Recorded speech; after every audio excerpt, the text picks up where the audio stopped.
Welcome to the ETX Capital Market Bite. Today is the 29th of July 2015. As attention shifted from troubling Chinese equities to US corporate earnings and the speculation that the first Federal Reserve interest rate hike may not come until December, US stocks ended up higher on Tuesday, breaking a 5-session downward trend on Wall Street. The Dow Jones Industrial Average closed up 1.09% at 17630.27.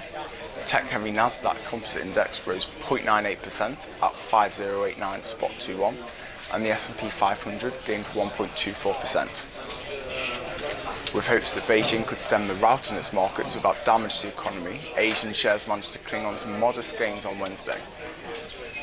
Authorities attempted to calm the market with the promise of stabilising the stocks while the central bank promised further easing. Investors also took a positive cue from the US overnight. The benchmark Shanghai Composite Index was up 0.8% at 3691.56, and Hong Kong's Hang Seng was up 0.5% at 24630.64. After poor earnings from Fanuc and Tokyo Electron, who cut their full-year forecasts, wiping 10% off their share price, the Nikkei 225 fell by 0.5% to 20236.93. In the currency markets, investors seemed to decide it was safer not to be actively short of the US dollar ahead of today's Fed policy statement. The dollar remained steady at 123.45 yen from a low of 123.04 on Tuesday, while the euro softened to $1.1052. Against a basket of currencies, the dollar was off 0.1% at 96.715. In the UK equity markets, Barclays Bank has reported a 25% rise in pre-tax profits to $3.14 billion for the 6 months to the end of June.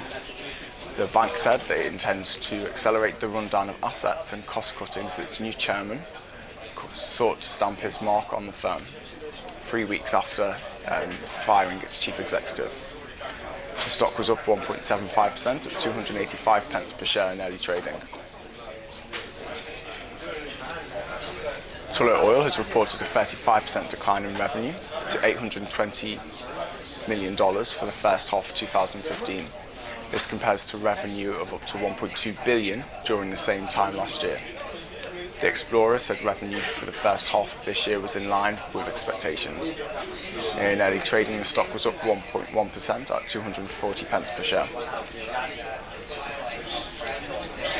At 7 p.m. this evening, traders will be eagerly awaiting the results of the US Central Bank's 2-day policy meeting, which is expected to give further indication of the next interest rate hike from the States. Thanks for watching.